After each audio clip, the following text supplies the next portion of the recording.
Fala, galerinha da primeira série, tudo bem com vocês? Espero que esteja tudo bem, que vocês estejam tomando todas as precauções necessárias aí nesse momento, que esteja tudo bem com vocês, com os familiares, que vocês estejam conseguindo, né, se cuidar, se concentrar, assistir às aulas, fazer os exercícios, tá? Qualquer dúvida que vocês tiverem, eu já me coloco à inteira disposição sempre para todos vocês, tá bom? Tô aqui para ajudá-los no que for preciso. Hoje, pessoal, nós vamos ver um pouquinho sobre o capítulo 4. E esse capítulo, ele fala sobre os sons da língua e convenções da escrita, tá? Eu dividi essa aula em duas partes. Então, essa é a parte 1 da aula. Semana que vem, a gente vai ver a parte 2, beleza? Então, como a matéria é extensa, para o vídeo não ficar cansativo, a gente conseguir fazer alguns exercícios, né? E ir devagar mesmo com a matéria, eu fiz essa divisão aí, tá bom? E eu decidi começar a aula hoje de uma maneira um pouco diferente, tá? A gente vai começar resolvendo um exercício de introdução proposto aí pelo livro de vocês. Então, no livro de vocês, tem um start na página 54. Então, antes de ir para a matéria, eu vou introduzir aí esse conteúdo com esse exercício. E aí ele fala assim: leia o texto a seguir. A publicação de jornal do fim do século XIX. Gente, percebam aqui, ó. Nós temos um jornal, tá? Que era do século XIX e tem várias coisas escritas, ó. Sítio à venda, criada, dentistas, vende-se, Guia Geral do Comércio de Santos, armação, né? Várias coisas. Mudança, piano, bom negócio, lã de carneiro, né? Muitas coisas escritas aqui. A parte pequena, ela é mais difícil da gente conseguir ler, né? Devido à imagem aí, a resolução não tá tão boa. O nome do jornal é Cidade de Itu, beleza? Então observem aí, né, a maneira em que essas palavras estão sendo escritas, a grafia dessas palavras, a acentuação aqui, ó, no A, né? Como é que tá aqui a questão da crase, tudo isso aí, beleza? Vocês podem observar bem, pausem o vídeo, tentem ler, tentem ver direitinho aí, né? O que vocês conseguem identificar, tá? Aqui, o que tem de diferente dos nossos jornais hoje, do jornal da época. Porque as questões, elas vão pedir da gente o seguinte: existem no texto do jornal palavras em português que foram escritas de modo diferente da maneira que escrevemos atualmente. Indique algumas dessas palavras, né? Então, ó, que eu bato o olho aqui e consigo identificar de diferente. A gente consegue ver aqui, né? Comércio, tá vendo? Comércio aqui, ó, não tá escrito da maneira como a gente escreve hoje em dia, certo? Itu, a escrita da cidade de Itu aqui tá diferente de como é hoje. Aqui nós temos a palavra couração, né? Então também não tá escrita da maneira que é convencional da nossa escrita hoje. Negócio, né? Então tá faltando uma coisa aqui, né? Então, logo a gente pode colocar esses exemplos, ó. Comércio, Itu, coração e negócio. 4 exemplos, né? É o suficiente. Ah, não esquece de colocar o A, né? Esse A craseado dessa maneira aqui, com esse acento aqui. Então, essas 5 palavras aí.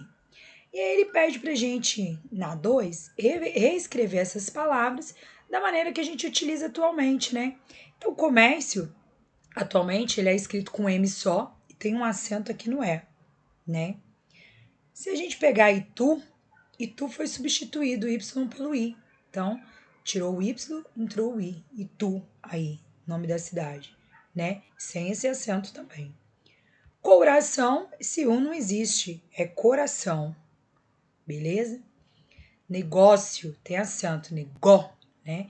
Então, aqui tem um acento agudo. E o A hoje em dia, nossa crase é o acento grave, é o acento ao contrário, beleza?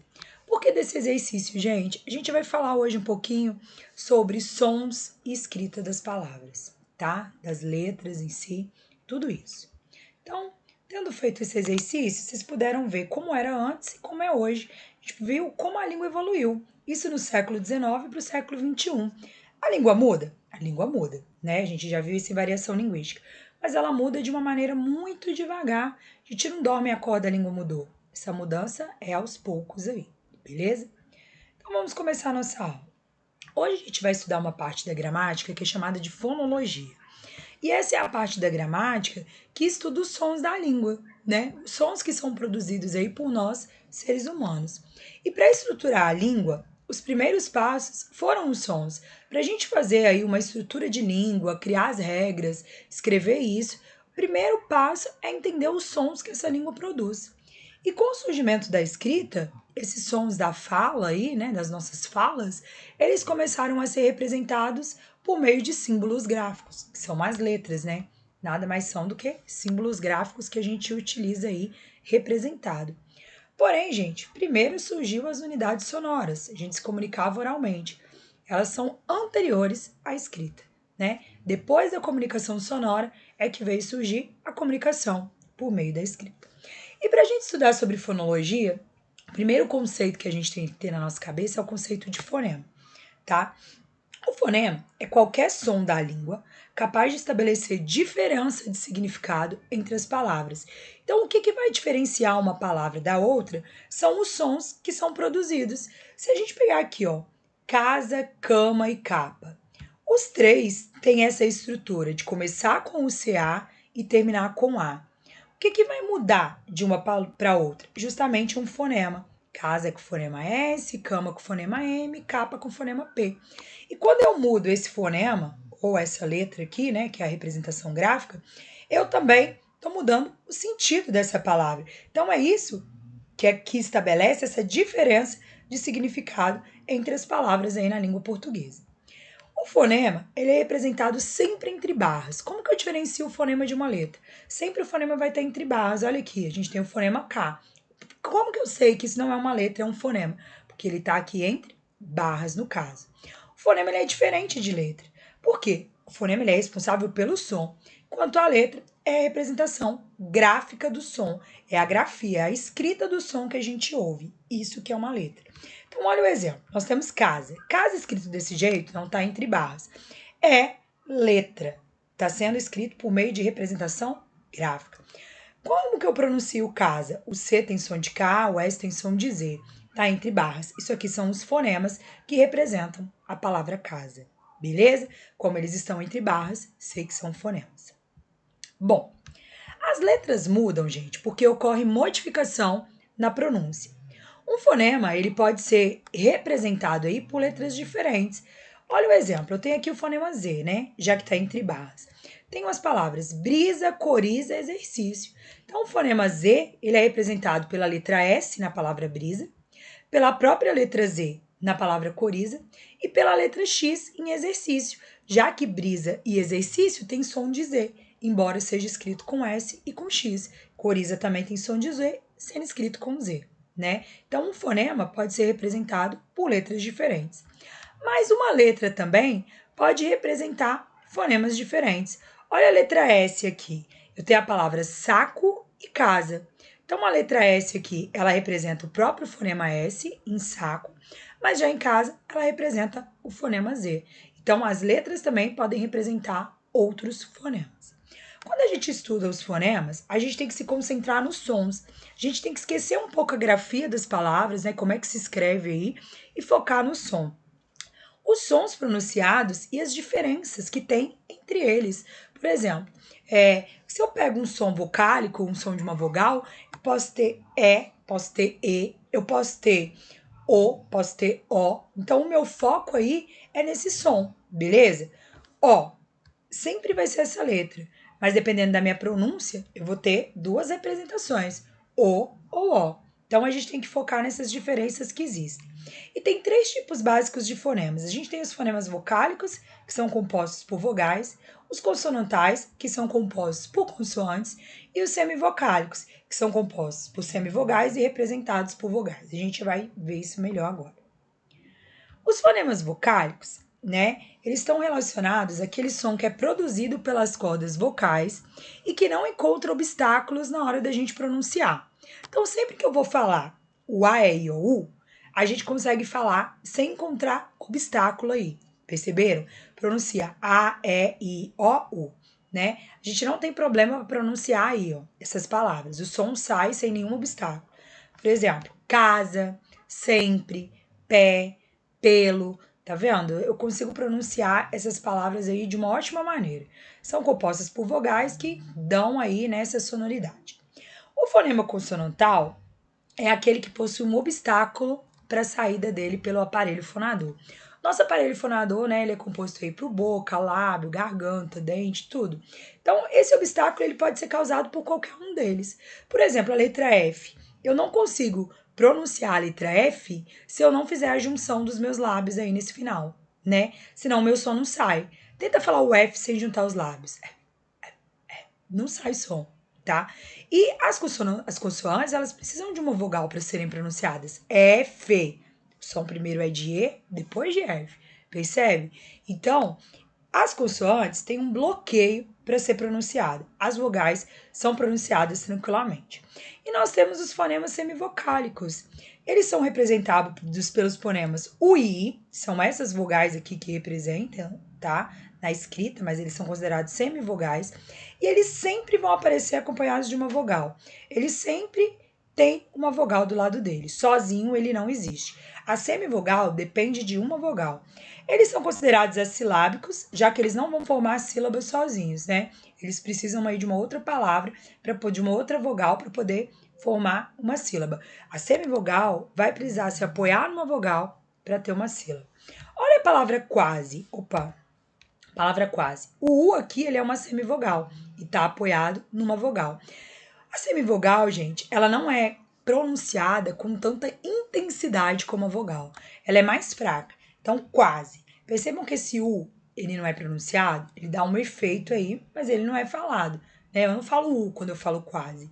Então, por isso que ele é uma semivogal. Não tem semivogal no alfabeto, uma representação gráfica. Então, ou ele vai ser representado por uma vogal ou por consoante, beleza? A gente vai vendo isso ao longo da aula aí, não se assusta. A gente vai ver alguns fonemas fonológicos. Isso é uma revisão. Vocês já estudaram isso ao longo da vida de vocês aí. Então, quando a gente observa a pronúncia de algumas palavras, a gente consegue observar que alguns fenômenos eles existem e eles determinam condições ortográficas, a maneira que a gente escreve aí essas palavras, né? Esses fenômenos aí. Então, a gente vai ver hoje os encontros vocálicos, né? Os encontros consonantais, dígrafo e dífonos. Os encontros vocálicos, gente, eles ocorrem pela sequência de sons vocálicos ou semivocálicos. Eu vou ter o encontro de uma vogal e uma semivogal, ou vou ter vogais. Uma dessas coisas tem que aparecer aí. Quais são os encontros vocálicos que a gente tem na língua portuguesa? Ditongo, tritongo, hiato e aglide, beleza? Não se assustem com glide, porque vai ser explicado. Então vamos relembrar isso aí. O ditongo é o encontro de um som vocálico com um semivocálico e vice-versa. Então, eu posso ter aí o encontro de uma vogal com uma semivogal ou de uma semivogal com uma vogal. Quando eu tenho primeiro a semivogal e depois a vogal, o ditongo é chamado de crescente. Olha, quase. O U é uma semivogal, o A é a vogal. Por isso que é um ditongo crescente. Se eu separo a sílaba, o quá, eles ficam na mesma sílaba, né? Porque o ditongo aí é o encontro de uma vogal com uma semivogal que fica na mesma sílaba, que não se separa, né? Lembra que eu falei que para existir semivogal eu preciso de uma vogal? Então, nessa ordem, ditongo crescente. O ditongo decrescente, ele segue a ordem inversa. Primeiro eu vou ter uma vogal e depois uma semivogal. A palavra pai, o A é vogal, o I é semivogal, né? Então houve uma inversão aí do papel. Mas eu posso ter o ditongo oral e o ditongo nasal. O ditongo oral, eu tenho presença de vogal oral. O que é isso? O som sai pela minha garganta, não tem a contribuição do nariz. Pai, quase, né? É um som oral. Agora, o ditongo nasal, o som, ele sai pelo nariz. Quais são as palavras que têm ditongo nasal? Aquelas que são acompanhadas de N e M e aquelas que têm o tio. Quando, mãe, som aí ele tem a contribuição do nariz para poder ser pronunciado aí. beleza? E se eu separar as sílabas, ó, quase, semivogal e vogal na mesma sílaba, quando, semivogal e vogal na mesma sílaba, e assim por diante. Tritongo. O tritongo é o encontro de um som semivocálico, mais um som vocálico, mais um som semivocálico. Então, eu vou ter semivogal, vogal, semivogal, né? Pego a palavra aqui, saguão, igual, e assim por diante. Saguão, eu tenho, ó, semivogal, vogal, semivogal. Igual, semivogal, vogal, semivogal. A semivogal aqui está sendo representada por uma consoante, isso pode acontecer. Igual é escrito com L, mas o som é de U, beleza? E sempre que eu separar a sílaba, ó, saguão, né? Os três ficam juntos, eles não se separam. As semivogais precisam se apoiar em uma vogal. Os tritongos, gente, eles podem ser nasais, como por exemplo, saguão, olha o tio, faz com que o som saia pelo nariz. Então, isso é um tritongo, que tem semivogal, vogal e semivogal, nasal, porque o som sai pelo nariz, olha o tio aqui. Ou podem ser orais, como por exemplo, Paraguai. Aqui em Paraguai, quando eu separo a sílaba, ó, a palavra sai pela boca, pela garganta. Paraguai, né? Semivogal, vogal e semivogal. Além disso, eu tenho o hiato. O hiato é o encontro de dois sons vocálicos. O que é isso? De duas vogais. Não existe sílaba na língua portuguesa com duas vogais. Para eu ter uma sílaba, eu tenho que ter uma vogal. Então, eu não posso ter duas vogais numa mesma sílaba. Então, uma vogal vai ficar numa sílaba, a outra vogal em outra, uma do lado da outra, quando eu separar. Palavra piada. Pi-a-da. Então, ó, o I é vogal, o A é vogal. Eles não podem ficar na mesma sílaba. Beleza? Por isso que é um hiato. Tranquilo, né? Glide, gente, ocorre quando uma semivogal é colocada entre dois sons vocálicos. Então, no tritongo eu tenho semivogal, vogal, semivogal. Aqui nesse caso vai ser diferente. Eu vou ter vogal, semivogal e vogal. Glide é isso. Então a palavra feia, separei, ó. Fe, vogal, o I semivogal, o A, vogal. Então o I, que é a semivogal, ela tem entre duas vogais. Ensaio, quando eu separo, ensaio. Então, ó, vogal, semivogal, vogal. A semivogal tem entre duas vogais, por isso que é a glide, beleza? Nós temos também o encontro consonantal. É quando a gente tem um encontro de duas ou mais consoantes dentro de uma palavra. Olha o exemplo, preço. Tem o encontro de duas consoantes aqui, né? E percebam que quando eu pronuncio, você ouve o som das duas. Pre, tá ouvindo o som do P e do R, né? Eu posso ter um encontro consonantal perfeito, que é quando eu separo a sílaba, as duas consoantes ficam na mesma sílaba. Livro, livro. Então aí, ó, o V e o R estão na mesma sílaba, as duas consoantes. Eu uso o som das duas. Livro, de V e de R. E o encontro consonantal imperfeito, que quando eu separo a sílaba, cada consoante fica numa sílaba diferente. Arte, A-T. Consoante R tá aqui, a T tá aqui, né? O dígrafo, gente, ele é o fenômeno que eu vou ter um fonema e esse fonema ele vai se formar graficamente pela junção de duas letras. E eu vou ter duas letras que vão ter o som de uma pronúncia só, tá? Então, por exemplo, eu posso ter dígrafo vocálico e dígrafo consonantal. O dígrafo vocálico é aquele que vai representar um fonema vocálico. Quando eu pego a palavra samba, tá? Quando eu vou escrever isso aqui foneticamente, o M ele não é representado. O tio fica em cima do A. Então seria S, A com tio, B e A. Então ele é um dígrafo vocálico, porque o A e o M tem som de A nasal, beleza?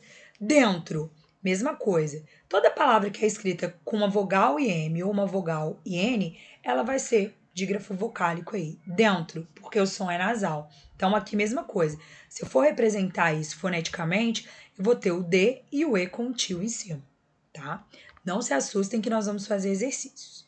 Já o dígrafo consonantal é aquele que representa um fonema consonantal. Eu vou ter duas letras representando um fonema, que nem aqui, ó. Tenho duas letras representando um fonema. Então, chave. O CH tem som de X. Então, são duas letras representando um único fonema. Carro. O RR representa um único fonema, que é o fonema R. Beleza?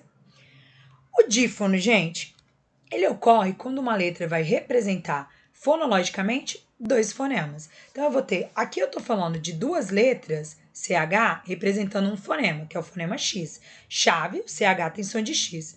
O dífono é o oposto. Aqui nesse caso, eu vou ter a letra X representando o fonema KS, uma letra representando dois fonemas. Por exemplo, táxi. O X eu pronuncio com som de KS. A letra X está representando dois fonemas. Não é tax, é táxi, né? A gente vai falar, gente, sobre os metaplasmos. O metaplasmo é uma mudança fonética que vai acontecer numa determinada palavra. E na língua portuguesa existem inúmeras transformações fonéticas que vão acontecer com relativa regularidade. E aí a gente vai ver alguns exemplos de metaplasmos que estão dentro da variedade linguística, dentro da variação linguística que a gente estudou. Eu posso ter um metaplasmo por acréscimo, que vai se chamar prótese. Nesse caso, a gente vai acrescentar um segmento sonoro no início da palavra. Então, por exemplo, lembrar, a lembrar. Então, ó, é prótese porque eu acrescentei um A aqui na frente, no começo. Eu posso ter a epítese, né? A epêntese é quando se acrescenta um segmento sonoro no meio da palavra. Prótese no início, epêntese no meio. Advogado, advogado. Foi acrescentado o E aqui. Eu tenho metaplasmo também para supressão, tá? Então, ó, a aférese vai ser quando a gente suprime, a gente tira um segmento sonoro do início da palavra. Então, em vez de falar imagina, a gente fala magina. Eu retirei. Então, aqui, ó, por acréscimo eu acrescentei vogal. Aqui, por supressão, eu retirei. Imagina virou magina. Por síncope, é quando você vai suprimir no meio da palavra. Árvore virou árvore, né? Então, ó, perceba, o O saiu aqui. Então, a aférese é no início, a síncope no meio e a apócope, nesse caso, você suprime no fim. Em vez de cantar, eu falo cantar. O R não tá aqui. Além disso, eu posso ter metaplasmo por transposição. Aí a gente tem a metatese, desculpa. E aí ele ocorre quando a gente transpõe um segmento sonoro para outra posição na sílaba. Você vai tirar de um lugar uma letra e vai jogar em outro. Iogurte, iogurte. Então o R saiu daqui e veio para cá. Tábua, tauba. O U saiu daqui e veio para cá, tá? A gente tem também por transformação. E aí, os processos são a desnasalização, que é quando o segmento nasal passa a ser oral. Homem. A U e o M fazendo o som sair pelo nariz. Homem. Eu falo homem, o som não sai mais pelo nariz. Eu tenho a deslateralização, que ocorre com a vocalização de LH. Então, eu vou tirar o LH. Em vez de falar folha, eu vou falar folha. Eu fiz uma substituição aí do LH. A deslateralização, gente, tem que ser com LH, tá? E tenho monotongação, que é a transformação de um ditongo em uma vogal. Cheiro, cheiro. Eu tirei aí, né, a minha semivogal. Então, por isso chama monotongação de ditongo. E por último, o rotacismo, que ocorre quando a pronúncia do L se torna R, que de problema a gente passa a falar problema, né? Eu tirei aí o L, fiz ele virar um R, beleza? Gente, essas variações, voltando aqui, elas podem ser aceitas dentro da variação linguística, mas a gramática que a gente trabalha com ela na escola é a gramática normativa, e ela vai trabalhar com certo e errado. Dentro da gramática normativa aí, né, e esses conceitos, essa escrita e essa pronúncia, ela não é considerada adequada, beleza? Pessoal, eu dividi em duas partes, então na próxima aula a gente vai, né, nesse caso, ver a segunda parte aí. Essa matéria ela é bem legal, né? Tem coisas que a gente nem faz ideia que existem, beleza? E é isso. Espero que vocês tenham gostado da aula. Um beijo, continuem se cuidando e até a próxima.